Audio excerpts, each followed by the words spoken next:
Hi guys, welcome back. In the last few days, two companies from my portfolio, ASML and TSMC, both reported the earnings for the first quarter in 2025. Both of these companies are at the forefront of high-tech chip production. TSMC as producer of the most advanced and complex chips, and ASML as manufacturer of the machines that are necessary to produce these chips. And with a situation that was pretty chaotic last quarter, first with the DeepSeek surprise and later with Trump's tariffs, I found it pretty interesting to listen what they both have to say. And I'm not only talking about the last quarter, but also the expectations for the rest of the year. Because I think that these reports will give a good indication for the semiconductor industry as a whole. And in today's video, I will dig into both of these reports and their implications. And if you're new here, my name is Florian. Thank you for joining me today. The semiconductor industry as a whole had a pretty rough time since the beginning of the year. Nvidia, for example, is down by 26%, AMD by 27%, Intel by 6.5%, Avago 26%, ASML 8.6%, and TSMC also by almost 25%.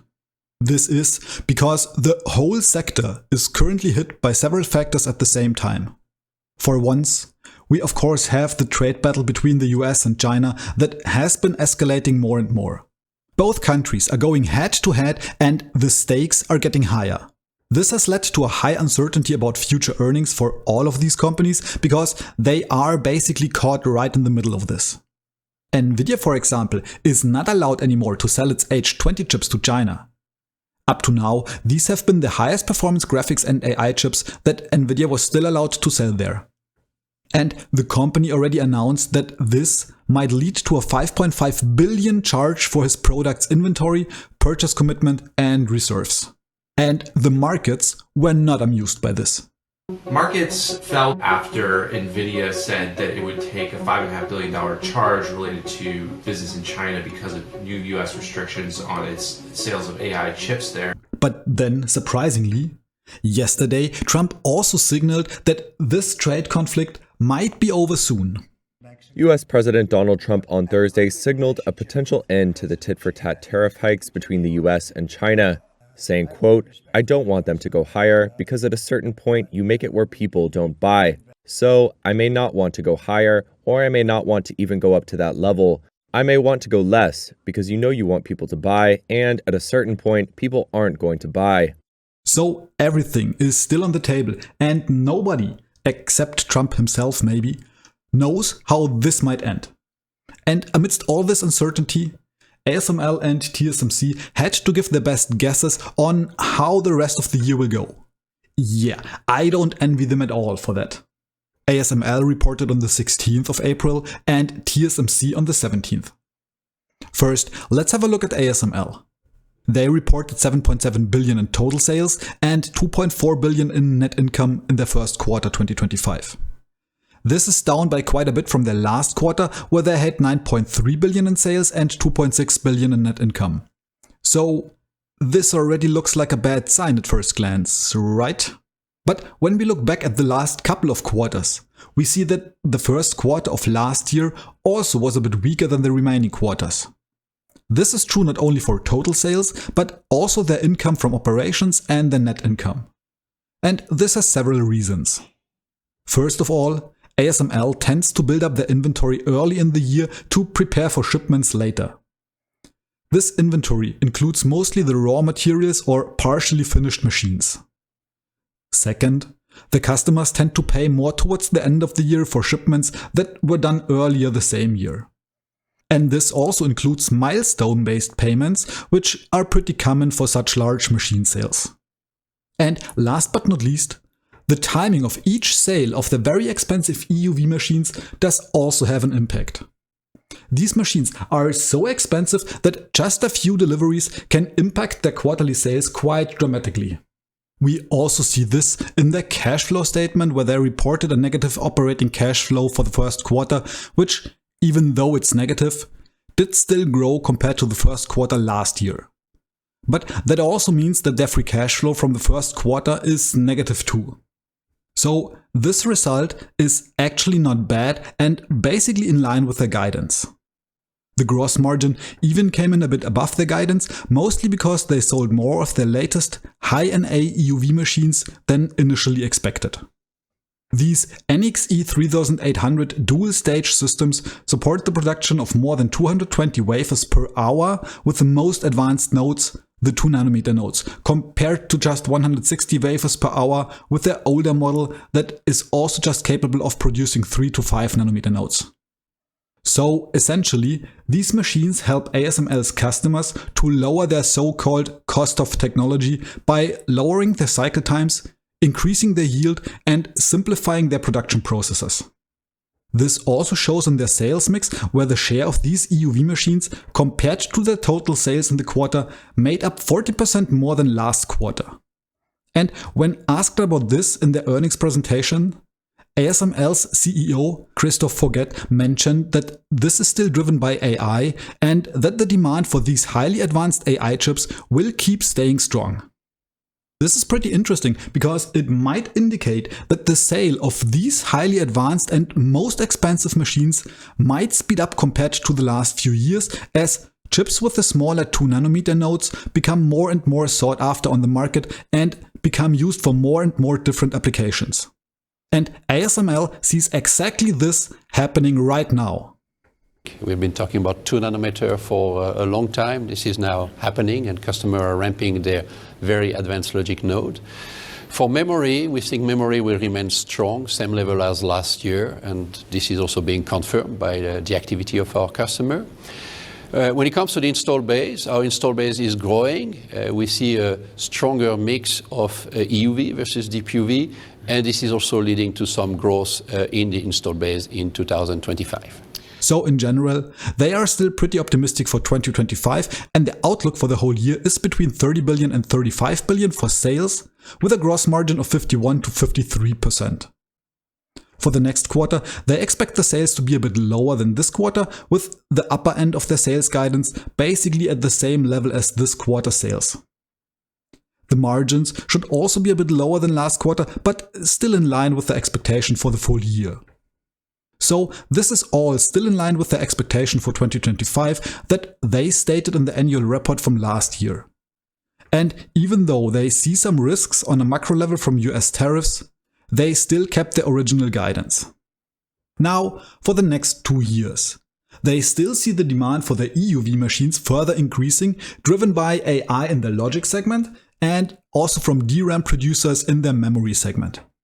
One last question is if you can give us a little bit of a forward-looking view on how you see the market, etc., beyond 2025.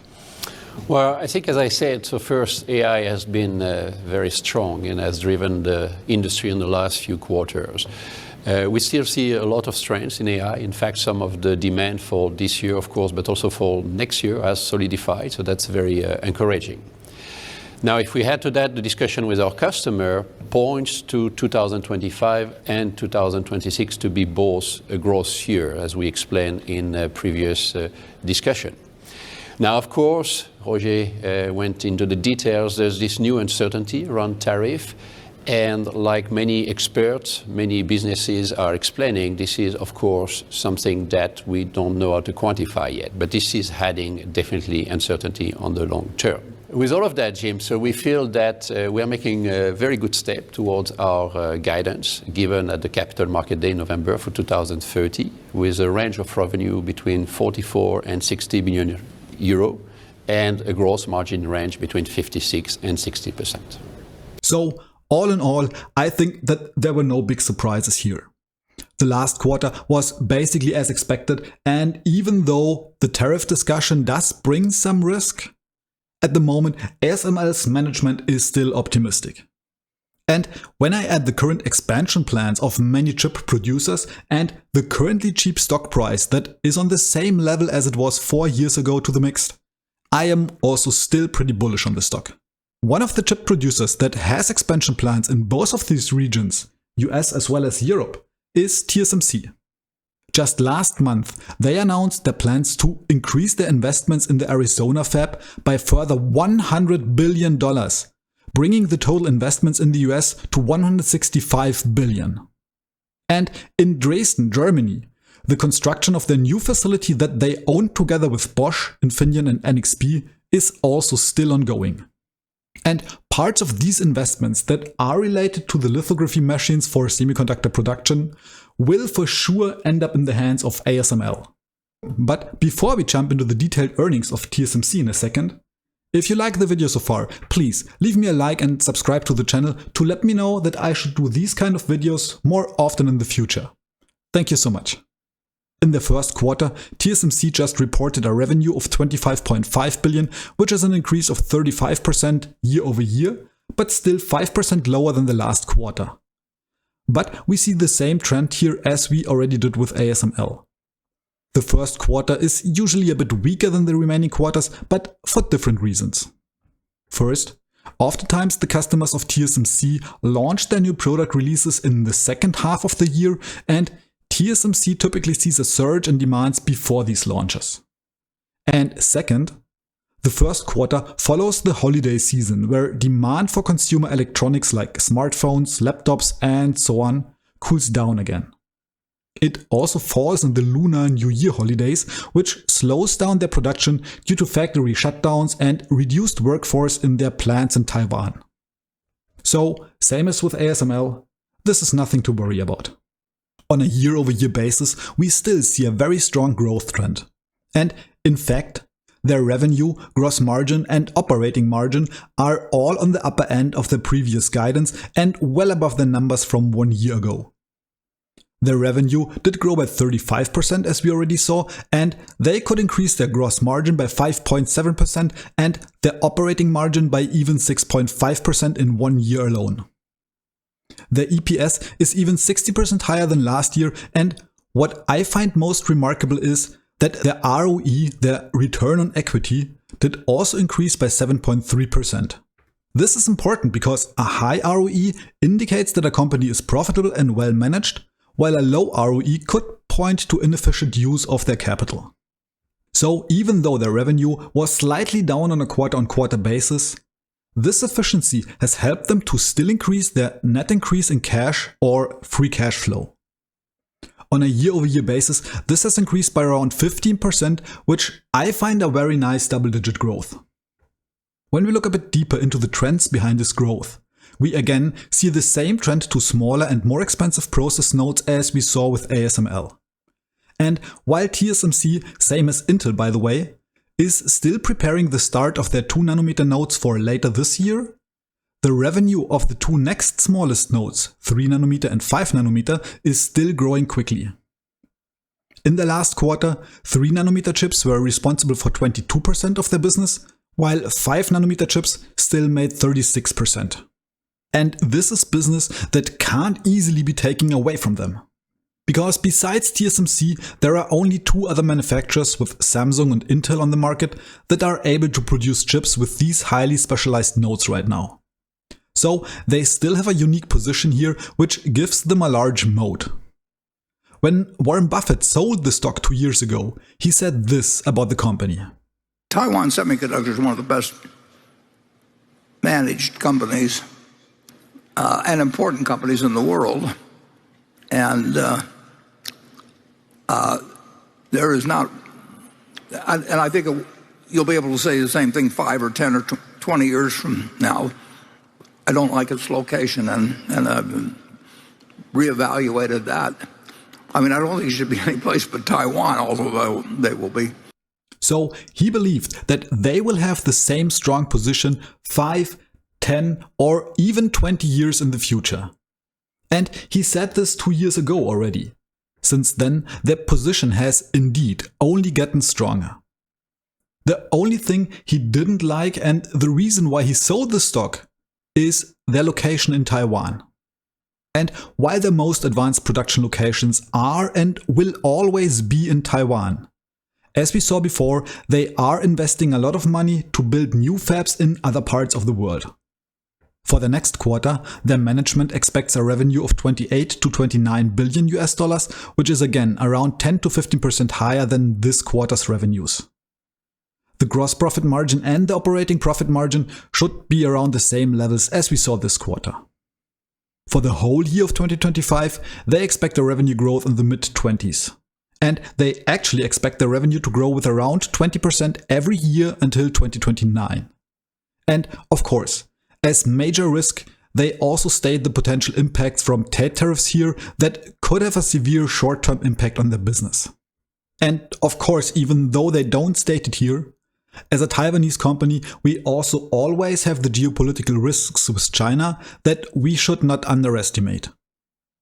I myself have just entered my position in TSMC earlier this year, and I still believe that the current price is a bargain for such a fundamentally strong company despite the risks. And I will also keep adding more shares to my position if the stock falls any further. So overall, both companies reported very decent numbers without any big surprises, and even though Trump poses a threat in the short run, I believe that both companies are excellent investments for long-term investors like myself, especially at the current prices. And speaking of Trump, last week was pretty chaotic on the markets, which made many private investors, including me, pretty nervous. In times like this, I like to look at 3 different indicators to help me to make sense of the market and to decide what to do. If this is something that sounds helpful to you, check out this video where I go over all 3 of these indicators in detail. That being said, thank you so much for watching guys, and see you in the next video.